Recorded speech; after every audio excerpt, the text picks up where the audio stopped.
Welcome to The Appleseed, the storytelling podcast from BYU Radio, where your family can gather for great stories from great storytellers in every episode. Stories bring us together, and we hope the stories on the show will spark memories and thoughts that you can share with the people you love. I'm your host, Sam Payne, and while most of the stories we bring you on The Appleseed are told by folks who tell stories on festival stages and in concert halls for a living, every once in a while, we bring you an episode of the show filled with stories from our listeners, from you, recorded on whatever you have handy, often your phone, and sent to us here at the Appleseed. And we call these occasional episodes DIY episodes, and we're excited to bring you one of those today. So, first and foremost, thank you for listening, and especially for taking us at our word when we say we hope that the stories on the show spark memories and thoughts for you that you can share with the people you love. So, our first story today comes from Erika Price. It's a story about a budding childhood romance in Erika's hometown of Albuquerque. She calls it Birthday Song. Here's Erika. When I was a sophomore in high school, I fell madly in love with this boy who was a junior. He captivated my heart. He read South American poetry and he loved to discuss philosophy. And I just thought he was so mature and such a deep thinker. And I should have known then that I was going to be a humanities major eventually because this boy just spoke to every lining and corner, of my heart. We did some flirting and we enjoyed spending time together, but there was nothing official. Well, fast forward, and it is the night of my birthday. I am woken up to a sound outside my window that just sends chills down my spine because it sounds like someone's trying to get in my window. It's a small thumping, a little bit of a scratching. I had so much adrenaline, I probably did not have time to process what was going on. What I did have time to do, which is shocking to me because I have never watched Rambo or any jungle combat movies, but I had the instinct to drop to the floor, roll out of my bed, drop to the floor, and then army crawl out of my room and down a very long hallway to my parents' bedroom, where I frantically woke up my mother. And I was like, Mom, someone's breaking into the house. You have to go check and see what's happening. And so she was terrified as well, but she was tough enough to go and look, which, by the way, my dad was in the exact same room as my mother. I did not wake him up. I don't know why my mom got saddled with this job, but she did. I stayed in the room with Dad, who was blissfully sleeping and wanted to stay safe while I sent my mom to the wolves. Anyway, Mom went to go check what was going on. Few minutes later, she comes back and she is laughing and she's like, Erika, you have got to go look outside your window where you heard that noise. And I'm like, what? I'm very confused at this point, but I wander back down the hall and I peer out my window, which has a view of my front yard. As I look down, my yard has been turned aglow with lit candles, and in the center of the candles is a small blanket, and sitting on the blanket is that boy, and he has a guitar. And so I throw on a robe and I run downstairs and find out that he had been trying to wake me up without waking up my entire family with little pebbles that would scratch and thump the window. And he then proceeded to give me my birthday present, which was an original composition he had done for classical guitar. And he then played it for me. Did I mention he was a guitarist? I mean, come on, this guy ticks all the boxes. So what was supposed to be a private and romantic concert for my birthday ended up being an incredibly public concert for my entire family, because at this point, everyone's awake and everyone's opened the windows and is listening and looking out. But you know what? Suffice it to say, we ended up becoming boyfriend and girlfriend after that. That was Erika Price with Birthday Song. Erika and that guitar-strumming boyfriend dated through high school, but Erika says, I married a different dark-haired, green-eyed hunk who had never picked up a guitar, but wooed me with humor instead. Erika and that guy are the parents of 5 boys. Our next listener is a 9-year-old storyteller named Norah Bauer, who lives south of Nashville, Tennessee. She owns 27 chickens, she says, and loves all creatures. Norah's story is one she made up, and it's called A Yeti and a Boy. Norah's mom told us that Norah has a new friend at school who's getting bullied for not having a mom. And you'll hear Norah working through that real-life difficulty in this imaginative story that we think you'll really like. Norah recorded this story as she walked around her yard with her mom's phone in her hand. Here she is with A Yeti and a Boy.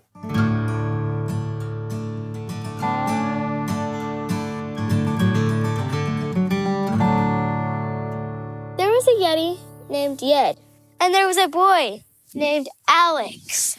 Well, Alexander lived with his grandmother because his parents left him when he was very young. When he lived with his grandmother, he had to do a lot she said because she was old. She usually forgot her hearing aids, and he just wanted a friend.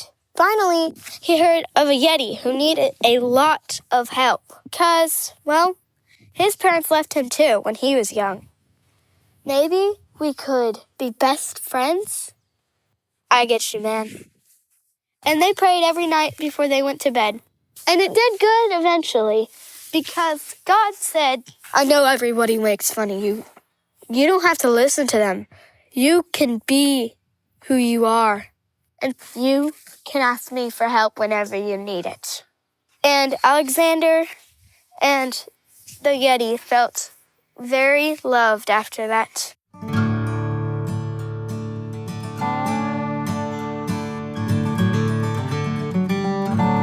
That was 9-year-old Norah Bauer with her story, A Yeti and a Boy. Thanks, Norah. And listen, whoever's bullying Norah's new friend for any reason at all, come on, guys, knock it off. We're all in this together, aren't we? And Norah, thanks for unlocking the power of stories to help us process some of the things that happen to us. Next up, a story from Shraddha Nigavekar, who listens to the Appleseed in Pune, India. Shraddha writes that one of her favorite childhood memories was, in her own words, snuggling in the crook of my dad's arm and listening to the stories he magically weaved out of thin air. Well, Shraddha has woven for us a tale today, a personal story about riding a bike. She calls it Mentors. Here's Shraddha.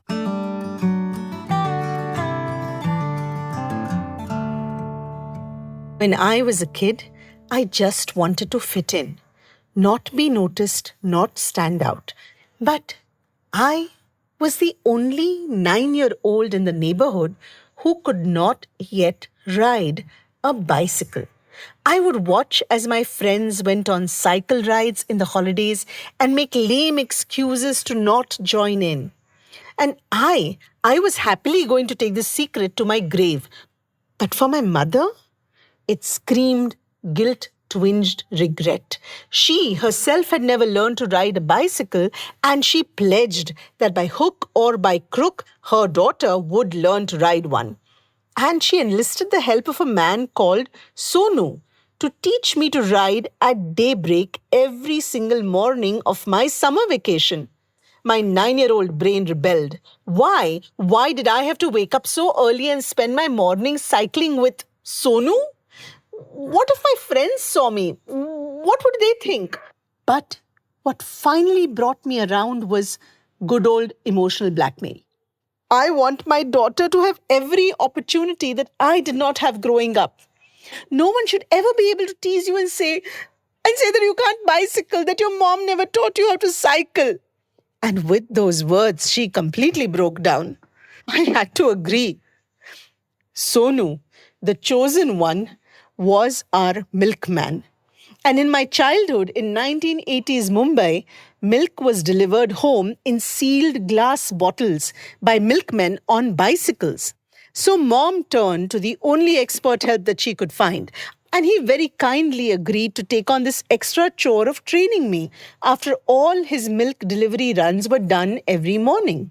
Now, I was very worried that my friends would laugh out loud to see me struggling to ride.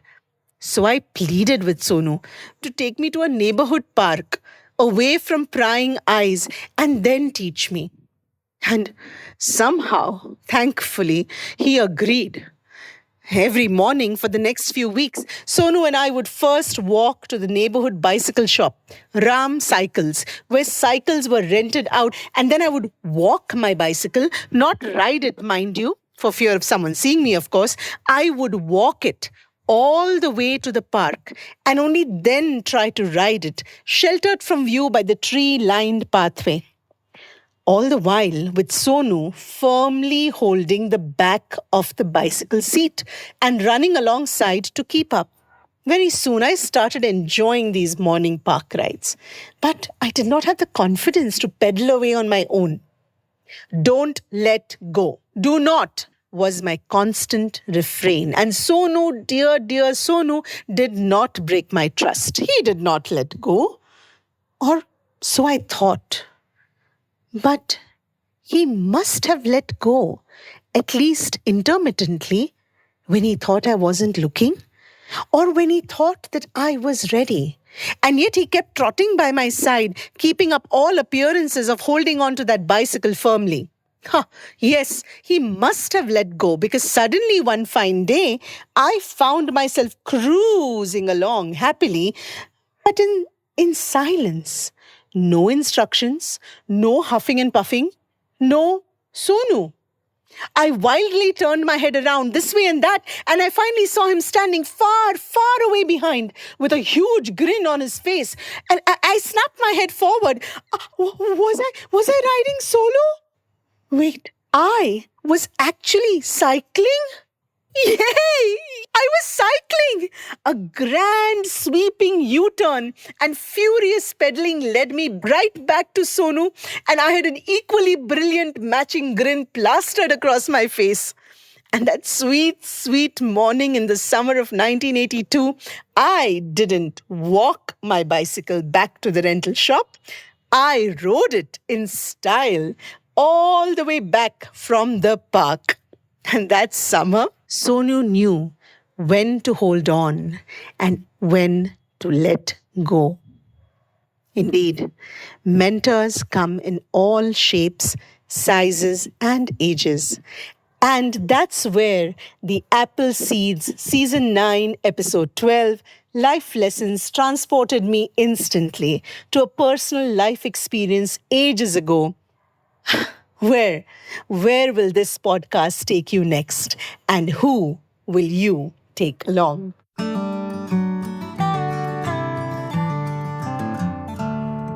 Thanks to Shraddha Nigavekar for her story, Mentors. Don't go away. Lots more to come on this special DIY episode of the Appleseed.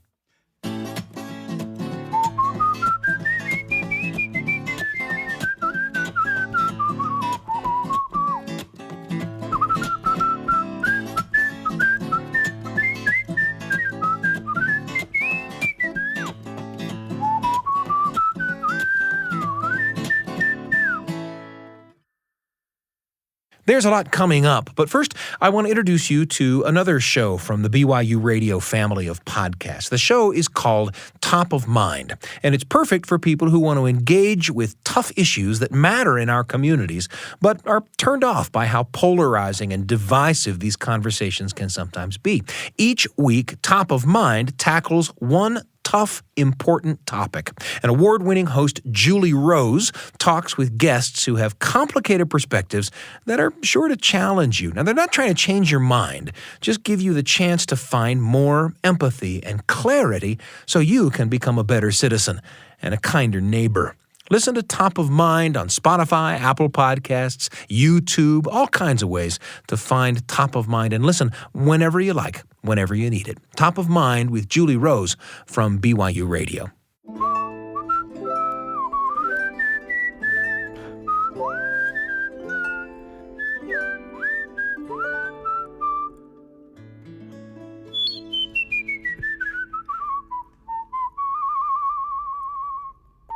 It's great to be with you on the Appleseed.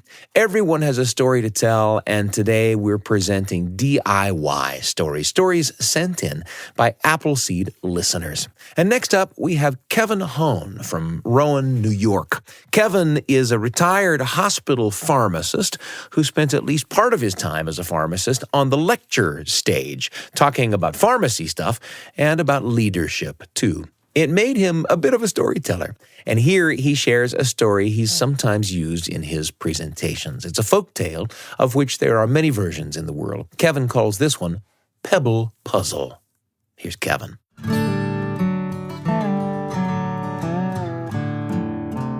Once upon a time, there was a girl named Alosha who lived on a farm with her elderly father.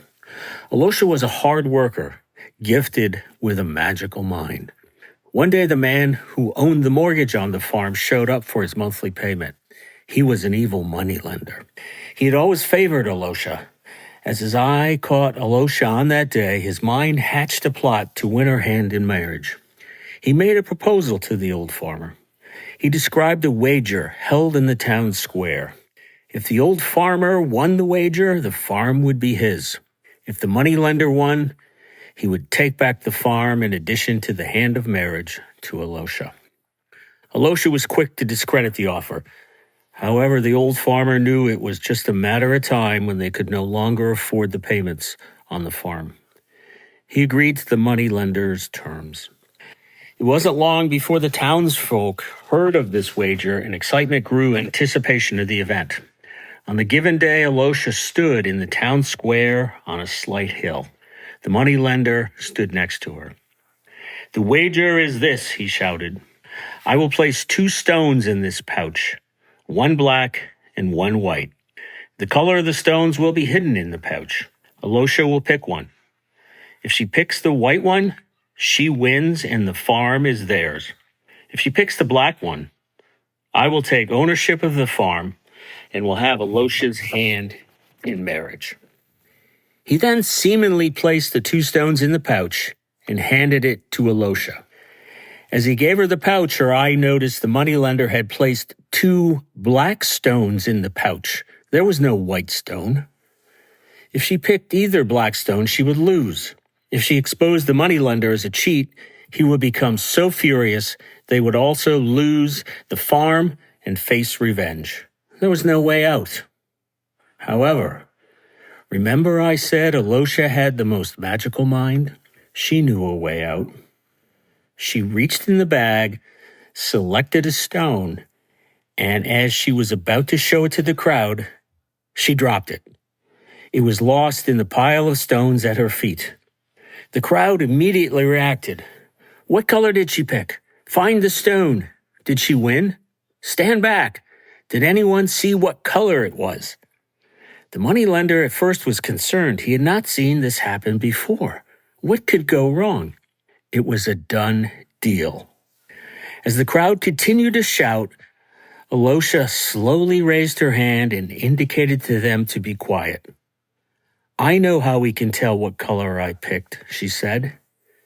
"It has to be opposite of the color left in the bag." And upon saying that, she reached in the pouch and pulled out the black stone and showed everyone. The crowd reacted with shouts and cheers. Chants of, "She picked the white stone," arose. "She won! She won!" The moneylender was fit to be tied. But what could he say? Alosha stepped down from the hill, found her father, put her arm around him, and then they went off to the farm that they now owned.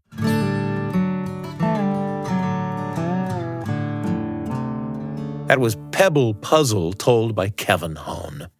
Kevin loves spending time with his grandchildren and great-grandchildren and says storytelling is a way to connect with our humanity. And of course, we couldn't agree more. Thanks, Kevin. Our next story is from Dawson Jolley, a 21-year-old tabletop role-playing game designer from Idaho. Dawson loves telling stories because he says stories have what he calls the potential to help people see new perspectives. Here's Dawson with an original story called Pigeon Palace. Say, Have you ever heard the story of Pigeon Palace? Well, a little birdie told me once. The birdie's name was Birch, and he lived at Pigeon Palace. Pigeon Palace was a series of abandoned rooftops with decades-old sofas, a pool of rainwater for drinking, and shade from the sun. But there are two inevitables in life: death and taxes. And even pigeons aren't exempt from this. You see, all the pigeons that lived in Pigeon Palace, they had to pay tribute to King Pigeon, the self-proclaimed ruler of all pigeons. The tributes came in the form of bread, and all that bread was stashed underneath an umbrella. But Birch had an arrangement with King Pigeon that he could stay there for free in exchange for guarding it. And that arrangement was all well and good until one stormy night. It was just Birch, the bread, and the sound of the rain on the umbrella. Pitter-patter, pitter-patter, pitter-patter. No one's around. Maybe it would be okay if I just sat down. Pitter-patter, pitter-patter, pitter-patter. In fact, who would even steal in the rain? I could steal some shut-eye myself. Pitter-patter, pitter-patter, pitter-patter. And just like that, our little feathered friend was asleep. And all was fine for a time, till BAM! Lightning struck, waking up our friend. And he looked behind him, and the bread was gone. He started to panic and went to tell the king. Then the king started to flip out. You had one job, to guard the bread. But in exchange for pulling such a grievous blunder, I hereby banish you from Pigeon Palace. And so, Birch flew away out from Pigeon Palace, and while he was beating himself up for being so foolish as to take a nap on the job, he noticed a window. Inside was an old lady sleeping next to a fireplace. And he thought to himself, if I'm careful enough, I can wait out the storm warm and cozy as long as I don't wake that pesky human up.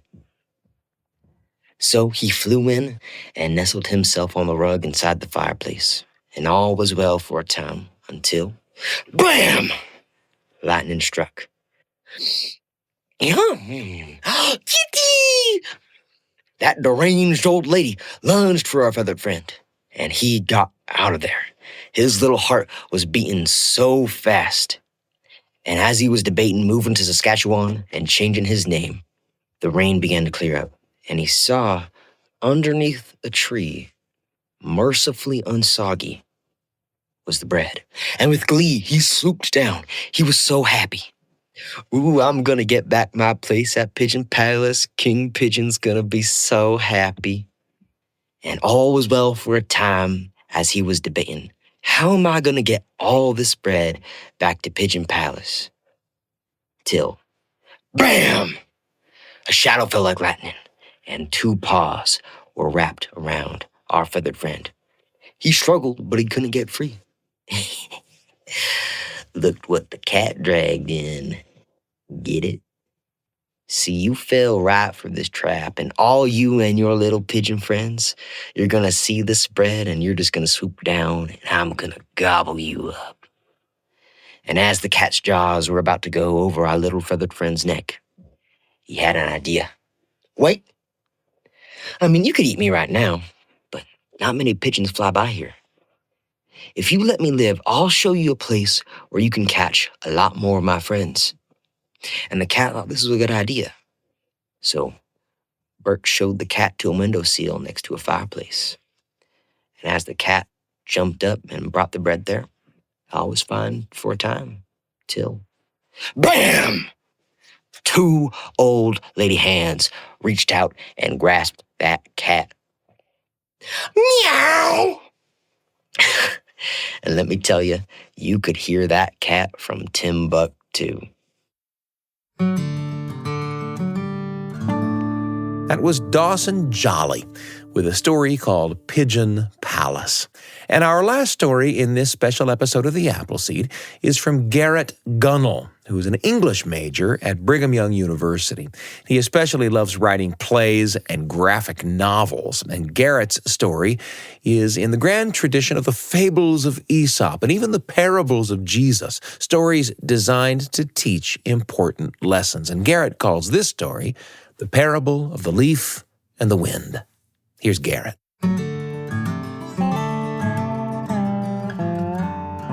There was once a little leaf that grew at the top of a lush and beautiful maple tree. Now this tree was the largest in the neighborhood, and because the little leaf was at the very top, he could see everything. He could see all the other leaves around him. He could see the tops of houses and buildings in the neighborhood. He could see birds resting in their nests. But best of all, he could see the sunrise every morning and the sunset every night, which he thought was the most beautiful sight of all. The leaf thought his life was pretty good, but the only thing the little leaf didn't like about his life was the wind. The leaf would be watching the birds nesting, then whoosh! The wind would blow him around. The leaf would be talking to his brother leaves and sister leaves, then whoosh! The wind would never leave him alone. Why can't the wind leave me alone, he thought. Doesn't the wind have anything better to do than blow me around? Nevertheless, the leaf would try to live his life as best he could, despite the wind always blowing him around, to and fro. One day, the sunrise came up on a beautiful fall morning. Now we all know what happens to leaves in the fall, right? Crick! What was that? Thought the leaf. Crick! There it is again! What is that noise? Finally, one last crick, and the leaf could feel himself falling down and down, farther and farther, until finally, oof! The leaf landed on solid ground. Where am I? Thought the leaf. He wasn't around his brother leaves and sister leaves anymore, just blades of grass who didn't make a lot of conversation. The leaf looked as far as he could see, and then he saw his brother and sister leaves lying at the bottom of the tree in a great leaf pile. Unfortunately, because the little leaf was so high on the very top of the tree, he had fallen much farther than his brothers and sisters, landing him on the other side of a long road.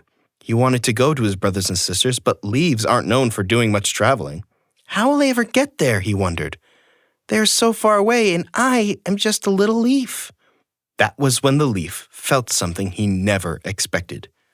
Whoosh! The wind was back, as if this day could get any worse. Leave me alone, wind. I'm trying to get to my brothers and sisters. But the wind did not stop. It kept blowing and blowing. Then the leaf noticed that the wind was blowing in the direction of the road, which gave the little leaf an idea. He could use the wind to blow him across the street and get to his brothers and sisters resting at the bottom of the tree. For once the leaf was glad the wind was there. The leaf stretched himself, making himself as open as possible, like a great sail on a ship.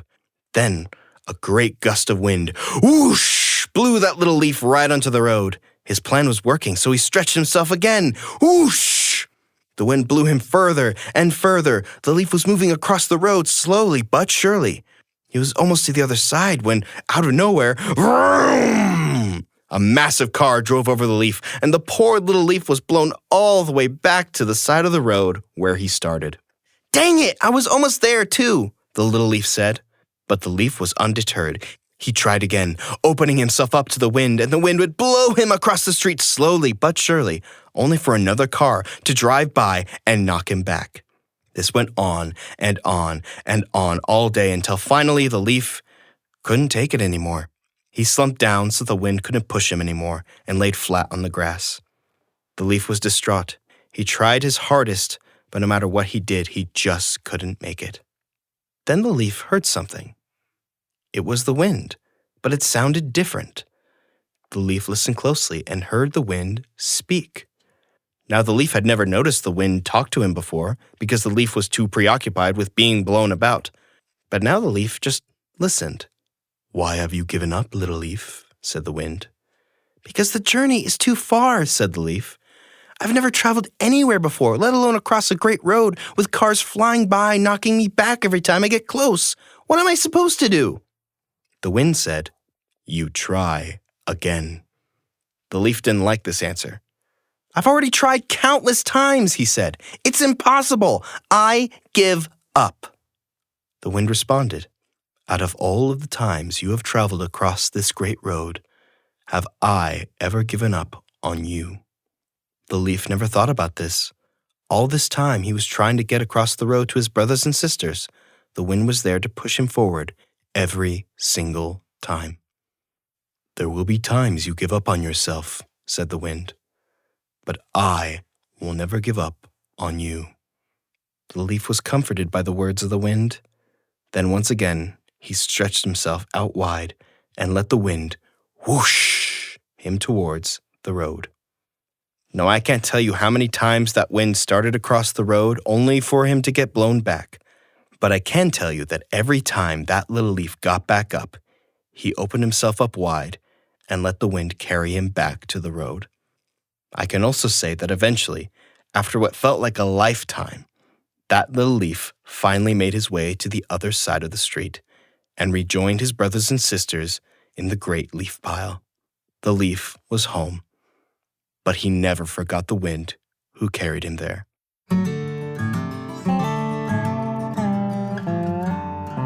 Garrett Gunnell there with The Parable of the Leaf and the Wind, a story for anyone who has ever said, "Dang it, I was almost there too." That's my favorite line in Garrett's story, maybe because I've said something similar so often. We want to thank all our listeners, those who submitted stories and those who didn't. We love having you with us. We really enjoyed listening to each one of these DIY story recordings, and we never want that fun to end. If you'll keep sending us your stories and memories, especially those that were sparked by stories you may have listened to in an episode of The Appleseed, we may share them on the show. Just find a quiet place and record a story on your phone or whatever you have, and email your story to theappleseed@byu.edu. That's the Appleseed, all one word, at byu.edu. And it's always best if they're under 5 minutes or so. Stories bring us together. What stories were sparked for you today? What memories were brought to light? We hope you'll pass them along because you've listened to the stories in this episode, and now it's your turn to tell some of your own. The Appleseed is produced by me, Sam Payne, Wendy Folsom, and Brian Tanner. Assistant producers include Garrett Gunnell, Carrie Griggs, Kay Hendrickson, and Nico Wetzel. And our post team is Trent Reimschussel and DJ Cromarty. We're pleased and proud to be among the many podcasts produced by the BYU Radio family of shows. If you want more great storytelling for the whole family, then search for our companion podcasts, Kaboom for original audio adventures, and Wink, stories for better bedtimes. All our podcasts can be found on YouTube, Spotify, Apple Podcasts, or on the BYU Radio app or at byuradio.org. Don't forget to subscribe, rate us, leave us a review. That's how the shows grow. I'm Sam Payne, and we can't wait to be with you again on The Appleseed.